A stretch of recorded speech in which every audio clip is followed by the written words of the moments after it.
사도신경을 계속 함께 살펴보고 있는데, 사도신경을 통해서 우리가 예수 그리스도에 대해서 조금 더 자세히 보고 있는데요, 예수님 하면 떠오르고 우리가 알고 있는 부분은 대부분 예수님의 십자가, 예수님의 부활이죠. 예수님이 죽으셨다, 예수님이 살아나셨다. 그런데 사도신경을 통해서 보면 예수님의 죽으심과 부활만 이야기하고 있지를 않습니다.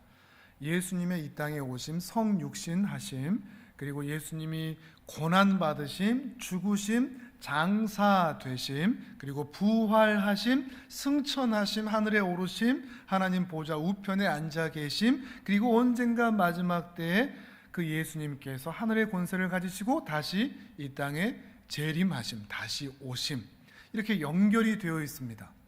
예수 그리스도에 대해서 알 때 이것을 연결해서 전체적으로 아는 것이 매우 중요합니다. 예수님의 십자가와 부활만 알다 보면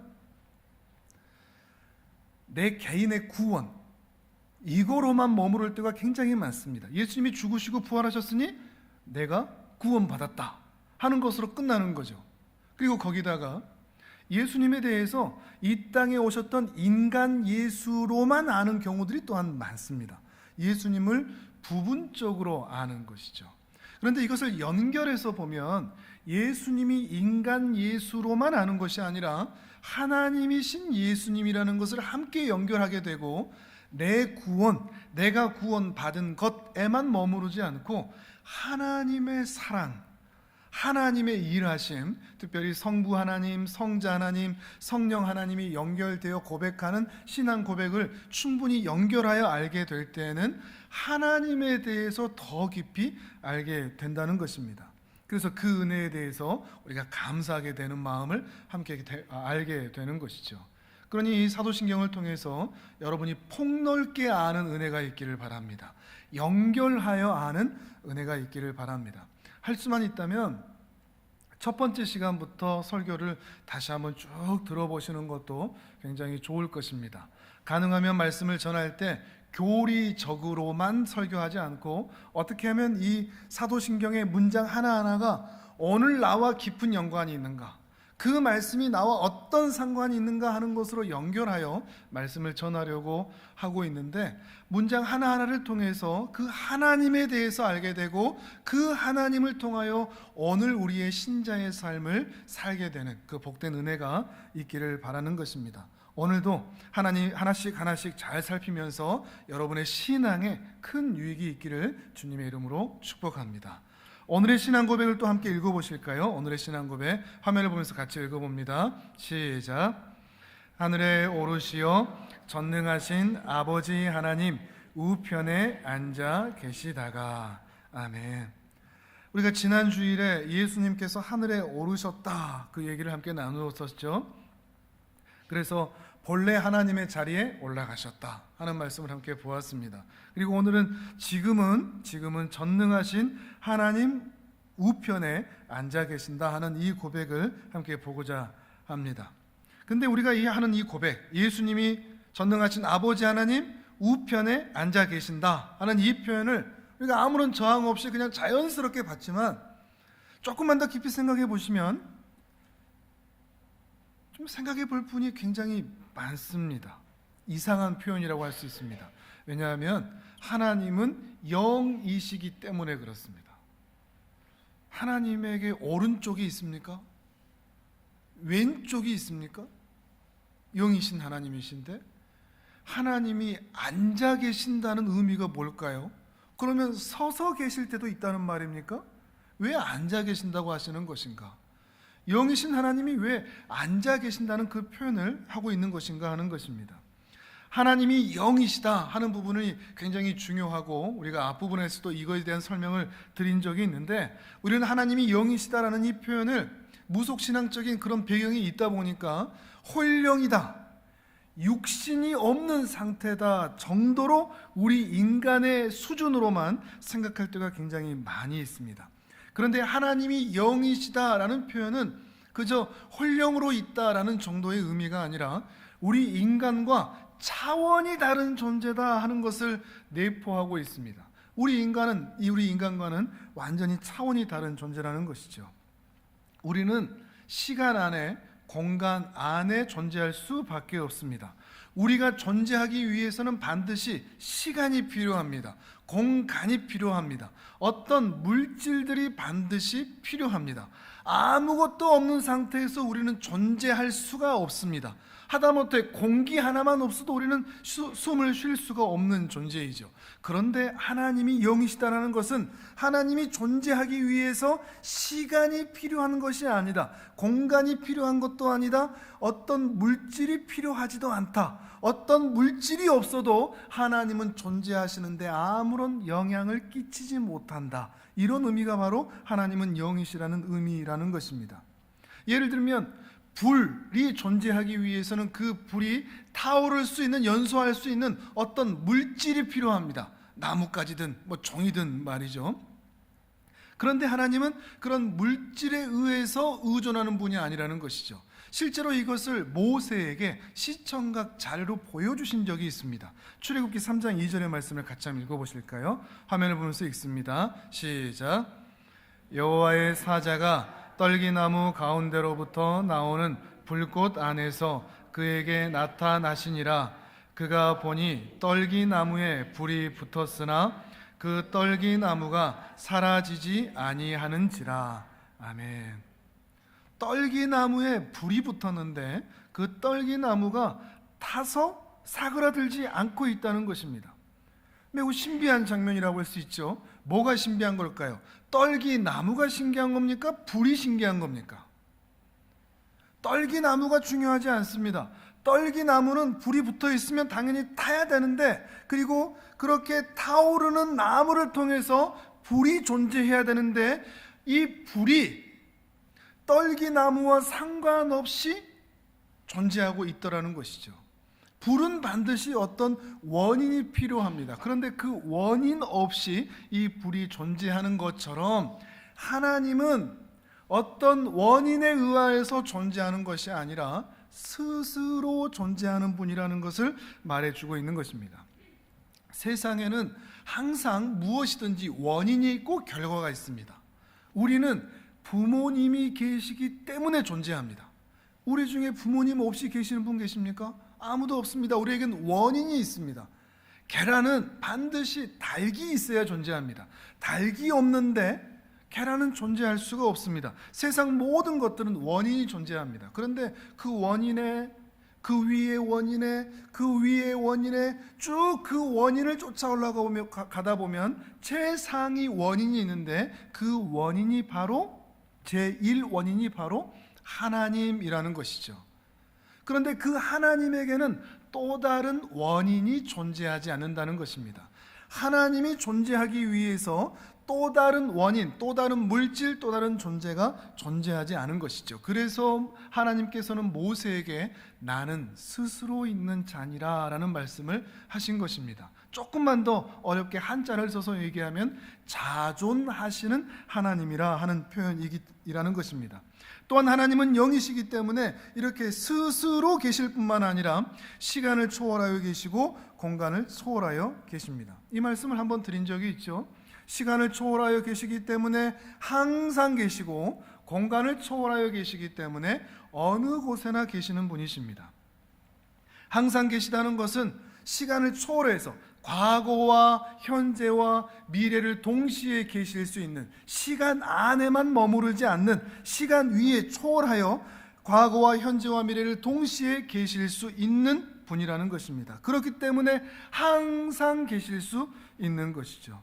이미 죽은 수많은 신들과는 달리 이전에도 계셨고 지금도 계시고 앞으로도 계실, 그렇기 때문에 우리가 어떤 시간에 살든지 하나님은 우리와 항상 함께 계실 수가 있는 것입니다. 혹 우리의 목숨이 끊어져 이 땅에 존재하지 않게 된다고 할지라도 하나님은 영원히 함께 하시기 때문에 우리와 죽음 이후에도 함께 계실 수 있는 것입니다. 그렇기 때문에 하나님은 영이신 것이죠. 또한 하나님께서는 어느 곳 어느 공간에나 계십니다. 지구 모든 만물, 모든 사람, 모든 시간, 모든 우주에 동시에 계십니다. 동시에 계시면서도 충돌 하나 없이, 부족한 것 하나 없이, 관심을 더 갖는 사람 또는 관심을 덜 갖는 사람 없이 모두에게 동일하게 계시는 분이십니다. 어느 곳에나 계시죠. 조금만 더 이것을 어렵게 표현하면 무소부재하신 하나님, 편재하신 하나님이라는 것입니다. 그렇기 때문에 어느 곳에나 계시기 때문에 요즘 하나님이 너무 바쁘셔서 나에게는, 이곳에 있는 나에게는 별로 신경을 쓰지 못하실 것 같다라는 염려를 할 필요가 없습니다. 하나님께서는 어느 곳에나 완전하게 계시기 때문에 이 부족한 나에게도 오늘 나와 함께 하여 주십니다. 이곳에 동행해 주십니다. 영이신 하나님이기 때문에 가능한 것이죠. 하지만 하나님이라고 할지라도 육신을 입는다면 그것은 다른 이야기가 됩니다. 손과 발과 눈이 있는 그때, 그 시간에만 존재할 수 있게 되는 것이죠. 실제로 예수님께서 하나님께서 이 땅에 예수님으로 오시는 그때는 그러실 수밖에 없었습니다. 그때 그 시간에만 계실 수 있었던 것이죠. 베들레헴에 계시면 갈릴리에 계실 수 없었고, 베드로와 이야기하고 있을 때에는 요한하고 얘기할 수가 없었습니다. 육신을 입고 있었기 때문에 그렇습니다. 그런데 그때 그 시간에만 계시던, 그 공간에만 계시던 이 하나님은 오늘 이곳에도 계시는 분이십니다. 영이신 하나님입니다. 오늘이라는 시간 속을 살아가는 매일의 순간, 그 순간순간, 오늘 이곳에라는 모든 시간과 때에 주님께서는 늘 함께 계실 수가 있습니다. 하나님은 영이시기 때문에 그렇죠. 그런데 성경을 보면 이런 육신을 가지고 있다면 제한적인 상황이 될 수밖에 없는데도 불구하고 성경을 보면 하나님을 설명할 때 이상한 표현들이 있죠. 하나님의 손이 있다고 그러고, 그래서 그 손이 우리를 붙든다고 그러고, 하나님의 눈이 우리를 불꽃처럼 바라보고 계신다고 그러고, 우리가 민수기 6장의 말씀으로 서로를 축복했듯이 그 얼굴을 내게로 향하여 드사 은혜 주시기를 원한다 라고 하는 하나님의 얼굴에 대한 이야기를 하고 있다는 것입니다. 그런데 하나님은 손이 필요 없습니다. 꼭 손으로 잡아야만 우리를 붙잡는 것이 아닙니다. 오히려 손이 있다면 그때 그곳에만 계시기 때문에 불완전할 수밖에 없는 것이죠. 하나님은 눈이 필요하지 않습니다. 얼굴이 필요하지 않습니다. 그런데 우리 사람이 이해할 수 있도록 하나님이신, 영이신 하나님이 우리와 함께 계신다는 것을, 우리 사람은 차원이 다른 존재이기 때문에 하나님이 함께 하심을 도저히 설명하고 이해할 수 있는 방법이 없습니다. 그래서 우리가 이해할 수 있는 수준으로 표현한 것입니다. 이것을 신학적으로는 뭐라고 표현하는가 하면 신인동형론적 표현법이라고 표현을 합니다. 한자라서 좀 그렇긴 하죠. 하나님과 우리를 같은 형상을 가진 것처럼 표현하는 겁니다. 하나님께서 수준을 낮춰주신 거죠. 우리가 이해하기 편하도록 말이죠. 스스로 항상 어느 곳에나 계신 하나님을 우리 제한된 인간의 이 지성과 감성으로 이해할 수 있을 정도의 수준으로 표현하는 것이 바로 신인 동형론적 표현법이라고 이야기하는 것입니다. 좀 어려운 얘기를 해왔는데 왜 이런 얘기를 했는가 하면 바로 오늘 신앙 고백 때문입니다. 아까 말씀드렸지만 우편에 계신다? 이거 앉아 계신다? 바로 이 표현이 신인 동형론적 표현법이라는 것입니다. 하나님은 성부 하나님, 예수님은 성부 하나님의 오른쪽에만 늘 계셔야 된다는 의미겠습니까? 성자 하나님이 하나님 보좌 우편에 앉아 계시기 때문에 승천하신 이후로 지금부터 2000년 동안 앉아만 계신다는 의미겠습니까? 그런 의미가 아니라는 것이죠. 이것이 상징하는 바가 있다는 것을 찾는 것, 그 의미를 찾는 것이 중요한 것입니다. 어떤 의미겠습니까? 우편이라는 것은 옆자리라는 것이죠. 앞자리는 신하들의, 하나님을 예배하는 자들의, 성도들의 자리입니다. 옆자리는 누구의 자리일까요? 그 옆자리는 누구나 앉을 수 있는 것이 아닙니다. 하나님 옆에 함께 있다는 것은 하나님과 함께 온 세상을 통치하는 하나님의 은혜의 보좌에 앉아 있다는 것을 의미하고 있습니다. 지금도 온 세상과 온 우주를 변함없이 통치하고 계시는 하나님을 표현할 때 하나님 보좌 옆자리에 앉아 계신다, 특별히 우편에 앉아 계신다고 표현을 합니다. 오른쪽, 오른손, 왼쪽, 또 왼편, 이런 표현들이 히브리인들이 쓰는 표현에 의하면은 꼭 정상이다 비정상이다 이런 것은 아니지만 조금 더 우선한다는 의미를 하고 있습니다. 조금 더 복된 자리에 있다는 의미를 내포하고 있습니다. 그렇기 때문에 히브리적인 관용 표현에 의하면 전능하신 하나님 우편이라는 것은 전능하신 하나님과 동일한 영광과 권세와 능력으로 온 세상을 통치하고 계신다라는 의미를 가지고 있다는 것입니다. 2000년 전에는 예수님은 인간 예수셨습니다. 근데 우리에게 오늘 우리가 함께 나누고자 하는 이 이야기는 별로 와닿지가 않습니다. 통치하고 계신다, 온 세상을 다스리고 계신다는 것은 와닿지가 않습니다. 그럼 뭐만 와닿죠? 2000년 전에 인간 예수로 존재하던 그 모습만 우리에게 와닿습니다. 그렇게 와닿다 보니까 우리에게 예수도 인간 예수 정도로 안다는 것이 문제입니다. 우리가 예수님을 믿을 때 인간 예수 정도로 믿는다는 것이죠. 물론 그때는 강한 능력을 가지고 계셨습니다. 바도를 잔잔케 하시는 능력도 가지고 계셨습니다. 그러나 육신을 가지고 계셨기 때문에 연약한 모습을 가질 수밖에 없는 것도 함께 한계를 가지고 있는 것도 사실인 것입니다. 또한 도살당하는 양처럼 그 권세자들에게 십자가에 매달려 죽으시기까지 하셨습니다. 그러나 지금은 다릅니다. 지금 예수님 뭐하고 계실까요? 예수님이 다시 십자가에 달릴 수 있을까요? 아닙니다. 지금 예수님은 우리 인간이 함부로 할 수 있는 존재가 결코 아닙니다. 친구 같은 존재도 아닙니다. 예수님의 품에 안겨 살았던 사도 요한이 요한계시록을 적을 때 그 예수님의 모습은 완전히 다른 모습입니다. 그가 친구처럼 여겼던, 그 품에 안겼던 예수님처럼 여기지 않습니다. 온 세상을 다스리시는 창조주 하나님 보좌 우편에 온 우주 만물을 다스리는 하나님으로 사도 요한은 알고 믿고 경배하고 있는 것이죠. 오늘 우리에게 필요한 것이 바로 이 부분이라는 것입니다. 그저 인간 예수로 아는 것이 아니라 온 세상을 통치하시는, 감히 우리 모습에서는 상상이 되지를 않는, 그저 요한계시록에서 나타나는 그 예수님의 그 형상에 대해서 그저 추측을 할 수밖에 없는 그런 모습들, 영이신 하나님이시기 때문에 감히 우리가 그려낼 수 없는 그 영광스러운 하나님, 우리가 오늘 그분을 만난다면 2000년 전에 있던 인간 예수처럼 그저 친하게 어깨 툭툭 치면서 반갑습니다, 오랜만입니다, 사랑합니다 라고 말할 수 있는 존재가 아니라 오늘 우리가 정말 예수님 앞에 서기만 한다면 입술이 떨리고 눈이 떨리고 심장이 떨리고 아무것도 할 수 없어 그저 엎드릴 수밖에 없는, 감히 고개를 들 수 없는 그런 하나님이시라는 것입니다.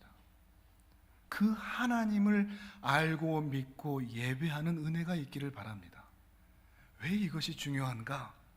이 예수님을 바르게 알 때 우리에게 있는 신앙의 유익이 있기 때문에 그렇습니다. 이 예수님으로 인하여서 오늘 우리가 얻게 되는 신자의 유익이 반드시 있기 때문에 그렇습니다.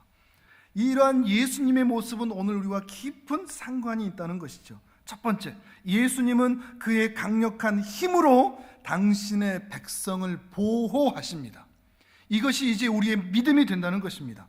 온 세상을 통치하시는 예수님이시기 때문에 이제 원수들로부터 자신의 백성들과 자신의 교회들을 철저하게 보호하십니다. 지키십니다. 사랑하십니다. 눈동자처럼 지키십니다. 신명기 32장 말씀을 같이 한번 읽어보실까요? 32장 9절 10절 같이 읽습니다. 시작. 여호와의 분깃은 자기 백성이라 야곱은 그가 택하신 기업이로다. 여호와께서 그를 황무지에서 짐승이 부르짖는 광야에서 만나시고 호위하시며 보호하시며 자기의 눈동자같이 지키셨도다. 아멘. 하나님께서는 이 황무지 같은 세상에서, 이 짐승들이 들끓는 이 광야 같은 세상에서 자신이 택한 백성, 자신의 기업, 이들을 만나주시고 호위해주시고 보호해주시고 자기 눈동자를 지키듯이 지켜주신다라고 말씀하고 계시는 것입니다. 이것이 우리의 믿음입니다. 왜요? 왜 이게 가능하죠? 예수님은 더 이상 인간 예수가 아니기 때문에 그렇습니다. 온 세상을 통치하시는 능력의 하나님이시기 때문에 우리를, 그리고 교회인 우리를 지키시고 보호하시기에 충분한 능력을 가지고 계신다는 것입니다. 또한 세상 그 무엇도 당신의 백성들을 무너뜨릴 수 없다라고 신약의 사도 바울도 이렇게 고백을 합니다. 로마서 8장 38절 39절 함께 읽습니다. 시작. 내가 확신하노니 생명이나 전사들이나 권세자들이나 현재일이나 장래일이나 능력이나 높음이나 깊음이나 다른 어떤 피조물이라도 우리를 우리 주 그리스도 예수 안에 있는 하나님의 사랑에서 끊을 수 없으리라. 아멘. 이것을 여러분 믿으실 수 있습니까? 누구만 믿을 수 있냐? 이 예수님을 인간 예수로 아는 게 아니고 하나님이신 예수님으로 믿을 때 이게 가능하다는 것입니다. 하나님이신 예수님으로 믿을 때 그 누구도 나를 해하지 못한다. 나를 뒤흔들지 못한다. 아니, 잠깐 나를 넘어지게 할 수는 있으나 영원히 나를 잡아뜨리지는 못한다. 이 믿음으로 살 수가 있는 것입니다. 하나님께서는 그 백성들을 지금도 원수들에게서 안전하게 보호하시고 지키시고 다스리고 계시기 때문에 그렇습니다. 하늘에 계신 교회의 왕이신 예수님께서 지금도 교회를 다스리고 우리 백성들을 다스리시는데 어떤 방식으로 다스리실까요? 어떤 방식으로 보호하실까요? 우리가 가장 먼저 눈여겨봐야 할 것은 하나님께서 하나님이 어떤 분인지 어떻게 다스리는지를 하나님의 말씀, 하나님의 입에서 나오는 말씀을 통해서 다스리시는데 그 입에서 나오신 모든 말씀을 성경이라는 것을 통해서 기록해 놓으셨습니다. 그리고 그 성경을 통해서 우리는 하나님의 다스리심을 알 수가 있습니다. 또한 하나님께서는 이 세상에 딱 하나 성경을 통해, 특별히 하나님의 말씀을 통해 이 세상을 다스리시고 당신의 교회, 당신의 백성들을 다스리고 계시는 것입니다. 그리고 그 말씀이 해석된 말씀의 선포를 통해서 우리는 하나님의 말씀을 받는 것이죠. 그러니까 이 주일 하나님 앞에서 예배할 때 하나님께서 연약한 인간 한 목사를 통해서 전하는 이 말씀이지만 이 말씀을 하나님의 말씀, 하나님께서 나를, 우리 가정을, 우리 교회를 다스리는 말씀으로 받는 것이 매우 중요합니다.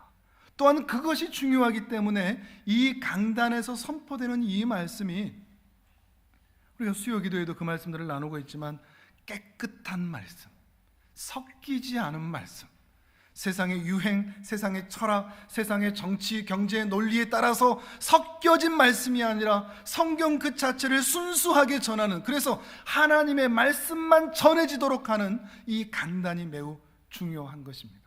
우리가 끊임없이 기도해야 할 것이고요. 또한 우리는 그 말씀을 받았을 때 이 말씀이 순수한 하나님의 말씀으로 분별하여 듣는다면 그 말씀을 하나님의 말씀으로 듣고 민감하게 분별하고 순종하는 것도 매우 중요한 것입니다. 그래서 그 말씀을, 이 말씀을 한 주간 나에게 주시는, 우리 가정에 주시는, 우리 교회에 주시는 말씀으로 받고 내 삶의 원리로 삼아야 됩니다. 우리 가정의 원리로 삼아야 됩니다. 또한 우리 교회를 다스리는 원리로 삼아야 하는 것입니다. 그렇기 때문에 교회에서 참 조심해야 할 것들이 있습니다. 주인이신 예수님을 멸시하는 죄를 지어서는 안 되는 것입니다. 교회를 가볍게 여기고 말씀을 가볍게 여겨서는 안 되는 것입니다. 최근 들어 더 그러는 것 같습니다. 하나님의 말씀을 쉽게 또 재밌게 전하기 위해서 자꾸만 유머를 섞고 개그맨처럼 하는 것, 좋은 모습일 수 있습니다. 좋은 방법일 수 있습니다. 그러나 또 한편 하나님의 말씀이 매우 가볍게 여겨지는 것도 있습니다. 또한 이 하나님의 말씀을 전하는데 정치적인 색깔들을 자꾸 집어넣어서 그것을 자기 논리에다가 하나님의 말씀을 등에 업고서 섞어서 왜곡시키는 것, 이건 역시도 매우 조심해야 할 일일 것입니다. 또한 이 예배가 그만큼 중요하다는 것을 안다면 이 예배를 소홀히 여기는 것 또한 조심해야 할 일입니다. 예배 드리는 것보다 더 중요한 일은 없습니다.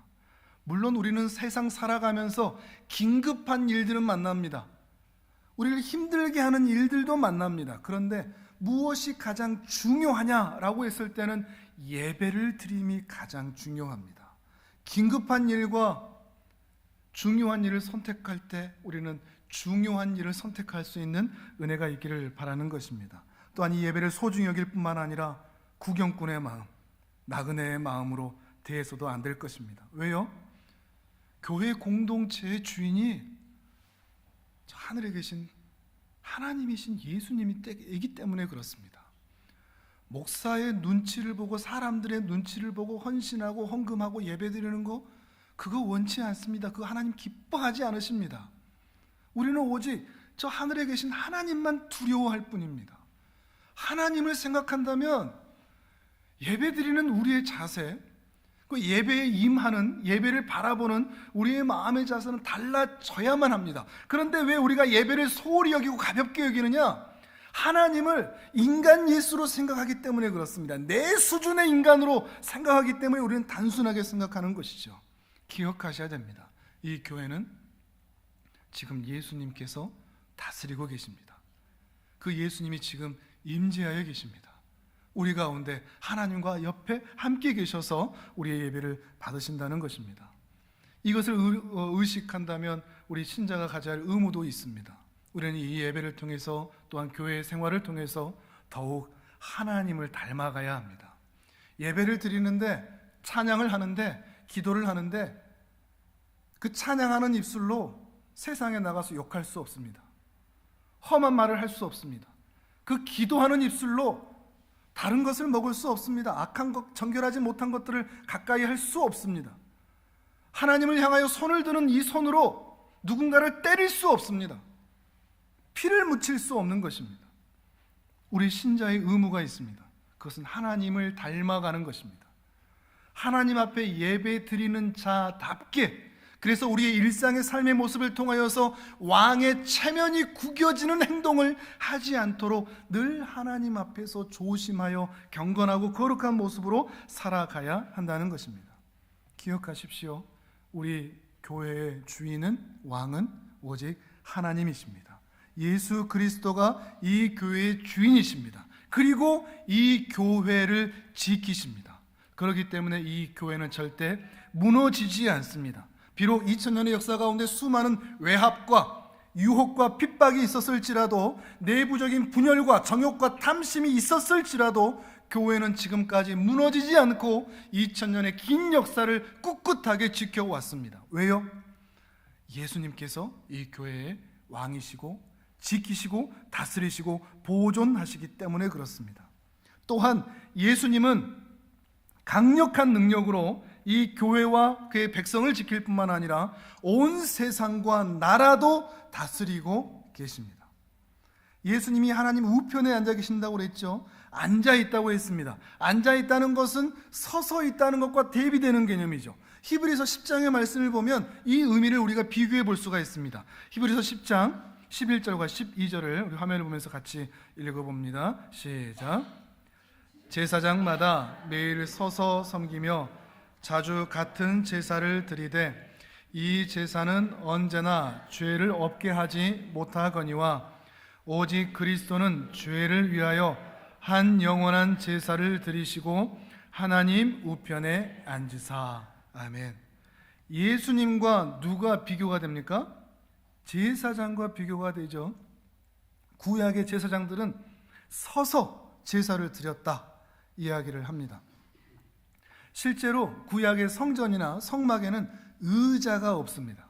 왜냐하면 제사가 완성되지 않았기 때문에 아직 끝나지 않았다라는 의미로 제사장들은 항상 서서 자기가 맡은 역할들을 감당해야 했습니다. 그런데 12절에 보면 그리스도는 영원한 완전한 한 영원한 제사를 드리시고 드디어 하나님 우편에 앉으셨다라고 표현하고 있습니다. 완성이 되었다는 거죠. 우리를 위한 속죄의 제사가 완성이 되었고 당신의 백성들을 이제 완전히 당신의 기업으로 삼으시고 당신의 백성으로 삼으셨기 때문에 이제는 하나님 보좌 우편에 앉아 계신 것입니다. 하나님 보좌의 우편에 앉아 계신다라는 것을 믿을 때, 아, 이제 내 구원이 완성이 되었구나, 내가 구원받은 것은 이제 흔들리지 않는구나. 사단이 더 이상 나를 유혹하여 끌려가게 할 수 없는 것이구나. 내 구원은 이제 완성이 되었다. 그러니 주께서 하나님 보좌 우편에 지금 앉아 계신다라고 고백하는 것입니다. 그 고백을 통해 우리의 구원의 확실함을 고백하게 되는 것이죠. 믿게 되는 것입니다. 또한 그 보좌 우편에서 지난주일에 본 것처럼 우리를 위해서 간구하신다 그럽니다. 로마서 8장 34절 함께 읽어봅니다. 시작.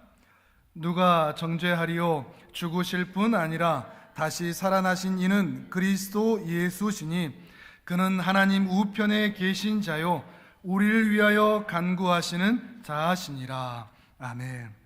하나님 우편에 계셔서 우리를 위하여서 간구하신다 그럽니다. 우리를 위해서 기도하십니다.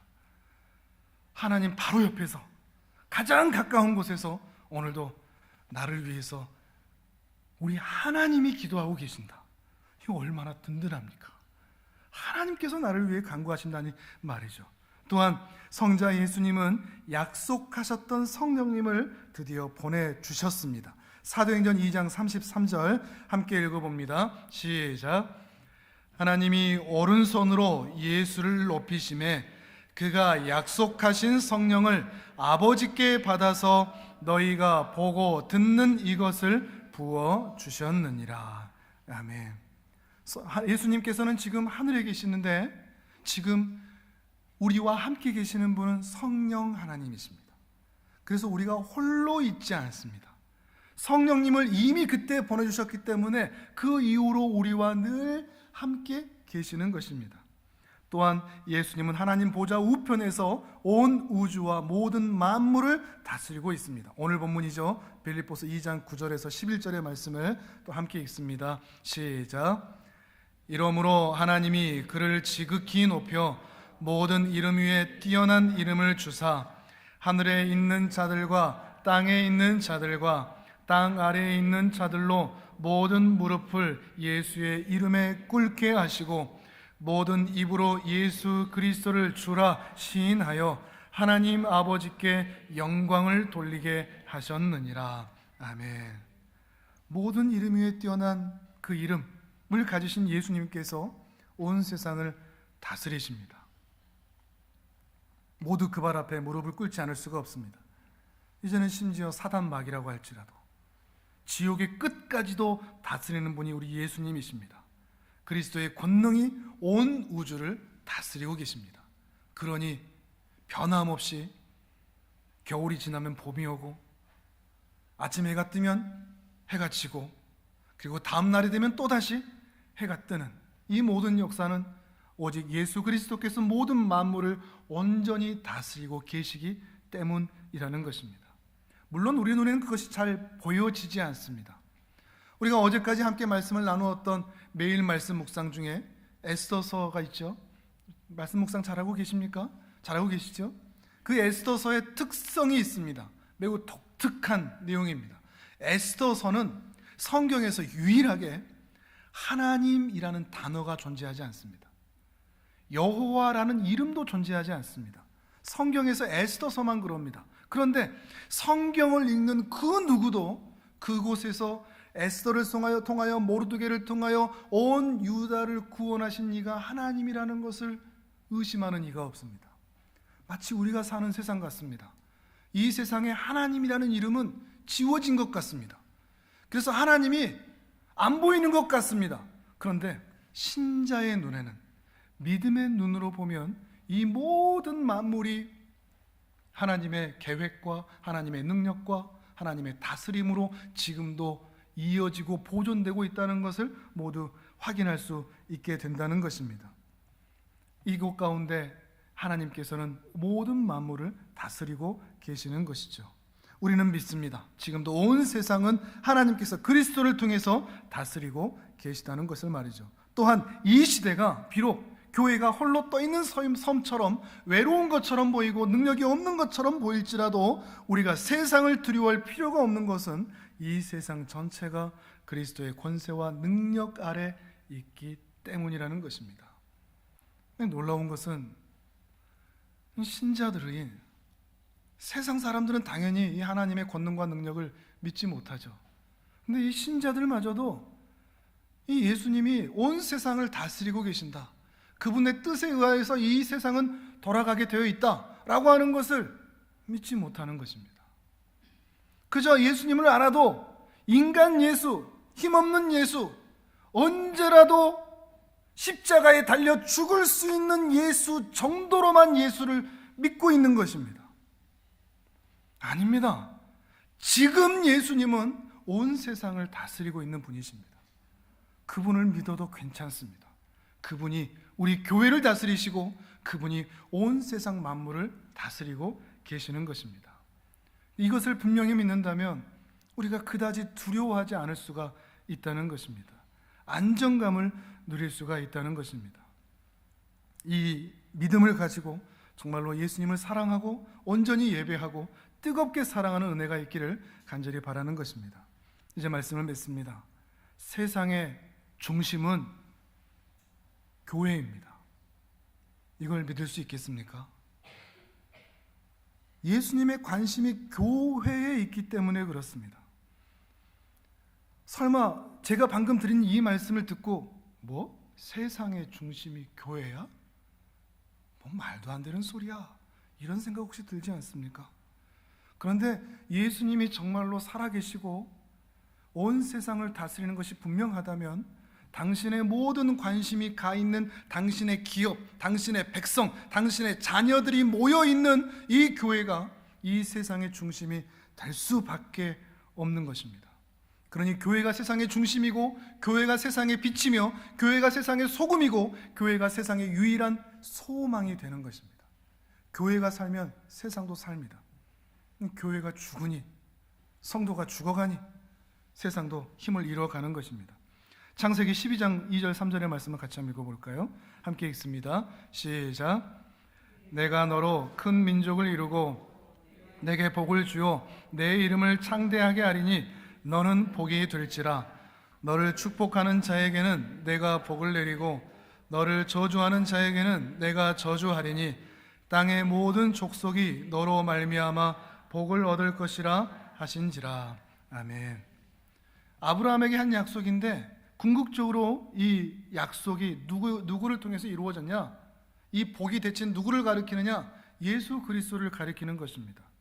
그리고 그리스도께서는, 이 복의 근원이신 그리스도께서는 교회를 이러한 복의 근원으로 또 삼으십니다. 이 말씀이 어디로 이어지느냐? 마태복음 16장 18절과 19절로 이어집니다. 또 화면을 보면서 같이 읽어봅니다. 시작. 또 내가 내게 이르노니 너는 베드로라. 내가 이 반석 위에 내 교회를 세우리니 음부의 권세가 이기지 못하리라.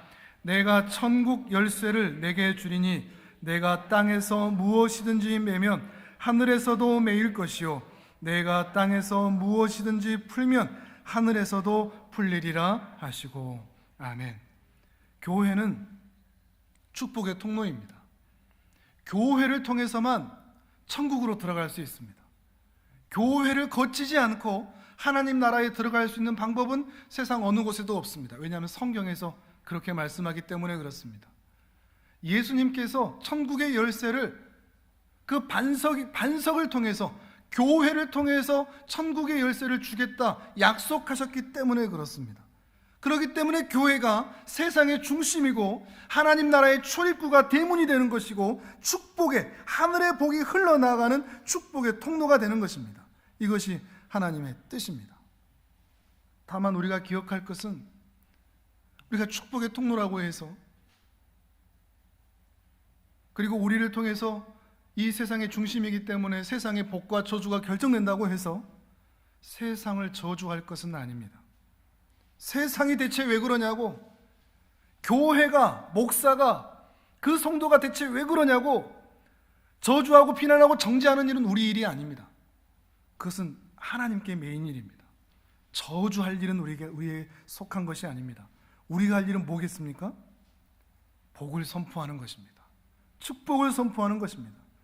여러분이 먼저 나가도 복을 받고 들어와도 복을 받는 인생이 되시기를 바랍니다. 그리고 여러분이 복을 받은 인생으로서 수많은 사람들에게 복을 선포하십시오. 사랑합니다. 축복합니다. 당신에게 하나님의 은혜와 복이 임하기를 원합니다. 여러분이 축복의 통로이고 교회이기 때문에, 또한 교회 공동체가 함께 그 복의 축복의 통로로 서 있기 때문에 우리가 기도하고 우리가 복을 선포하는 사람과 공동체와 단체들은 복을 얻을 수밖에 없습니다. 하나님께서 그 기도를 들으시기 때문에 그렇습니다. 실제로 아브라함이 심지어 소돔과 고모라 땅을 향해서도 기도했다는 것 알고 계시죠? 하나님께서 소돔과 고모를 향해서 멸망을 예고하셨습니다. 그러자 아브라함이 기도를 합니다. 그 중에 의인 50명만 있어도 거기 멸망 안 시키시면 안 되겠습니까? 아니 45명, 아니 40명, 아니 30명, 20명, 10명만 있어도 그 땅 멸망 안 시키시면 안 되겠습니까? 티끌만한 저라도 이렇게 주 앞에서 간구하고 기도하오니 주여 저 땅을 멸망시키지 마옵소서. 이게 아브라함의 기도였습니다. 이게 또한 우리의 기도가 되기를 원합니다. 이 세상 또는 어떤 사람들의 모습을 보면 참 저주하고 싶고 비난하고 싶은 사람들이 있습니다. 그런데 우리가 할 일은 축복하는 일입니다. 주여 이 땅을 멸망시키지 마옵소서. 회복시켜 주옵소서. 은혜를 베풀어 주시옵소서. 다시 하나님의 공의가 하나님의 나라가 될 수 있도록 이 땅에 은혜를 베풀어 주시옵소서. 각각 자기 소견에 따라 사는 그 사람들 하나님 옳은 길로 인도해 주옵소서. 그런데 아브라함이 이런 기도에도 불구하고 소돔과 고모라 땅은 의인 10명이 없어서 멸망당하고 맙니다. 그래서 롯과 그 딸들만 구원을 얻게 되었죠. 지금 우리가 사는 세상이 소돔과 고모라 땅 같습니다. 우리가 할 일은 두 가지입니다. 부족하고 연약한데 기도하는 겁니다. 은혜를 베풀어 달라고, 살려달라고 말이죠. 또 하나, 우리가 그 의인 10명이 되어 사는 겁니다. 우리가 의인 10명이 되어 살면 이 땅은 절대 망하지 않습니다. 세상 사람들은 이 땅에 소망이 없다고 그럽니다. 교회에도 소망이 없다고 그럽니다. 근데 저는 그렇게 생각하지 않습니다. 말씀을 통해 비춰본다면, 교회만 존재한다면, 하나님의 백성들만 존재한다면 이 땅은 반드시 소망이 있다고 믿습니다. 교회가 살아날 수만 있다면, 성도가 일어날 수만 있다면 이 땅은 반드시 소망이 있다고 저는 분명히 믿습니다. 지금 어딘가에 어린 사무엘이 자라고 있을 것이고, 지금 어딘가에 어린 다윗이 일어나고 있을 것이기 때문입니다. 우리가 그러한 의인 10명이 되어가는 것입니다. 우리가 믿는 것은 이미 교회가 존재하고 하나님의 눈이, 하나님의 손이, 하나님의 팔이 이 교회를 중심으로 온 세상을 다스리고 있기 때문에 이 교회 가운데, 또한 이 세상 가운데 소망이 있는 줄을 믿습니다. 바라기는 이 말씀을 생각하시면서 교회를 더욱 사랑하는 은혜가 있기를 바랍니다. 우리의 지역교회, 그리고 이 지역교회를 뛰어넘어서 우주적인 보편적인 하나님의 교회, 이 교회를 진실로 사랑하는 것입니다. 예배드리기를 소중히 여기고 예배드리기를 사모하는 것입니다. 그리하여 시간이 허락할 때까지, 건강이 허락할 때까지 끝까지 이 예배의 자리, 기도의 자리, 이것을 지키며 찬양하며 사는 은혜가 있기를 바라는 것입니다. 언젠가 저 천상에서 하나님 앞에서 진짜로 예배드릴 그날을 소망하면서 예배의 자리, 기도의 자리, 찬양의 자리를 지금보다 훨씬 더 굳건히 지켜주시기를 당부드리는 것입니다. 요한계시록 5장 12절, 13절, 14절의 말씀을 우리 함께 읽고 말씀을 마치도록 하겠습니다. 함께 읽습니다. 시작. 큰 음성으로 이르되 죽임을 당하신 어린 양은 능력과 부와 지혜와 힘과 존귀와 영광과 찬송을 받으시기에 합당하도다 하더라. 내가 또 들으니 하늘 위에와 땅 위에와 땅 아래와 바다 위에와 또 그 가운데 모든 피조물이 이르되 보좌에 앉으신 이와 어린 양에게 찬송과 존귀와 영광과 권능을 세세토록 돌릴지어다 하니, 내 생물이 이르되 아멘 하고 장로들은 엎드려 경배하더라. 아멘. 주님 부르시는 그날까지 이 주님을, 하늘에 계신 주님을 진실로 예배하는 우리 모든 성도님들 되시기를 주님의 이름으로 축복합니다.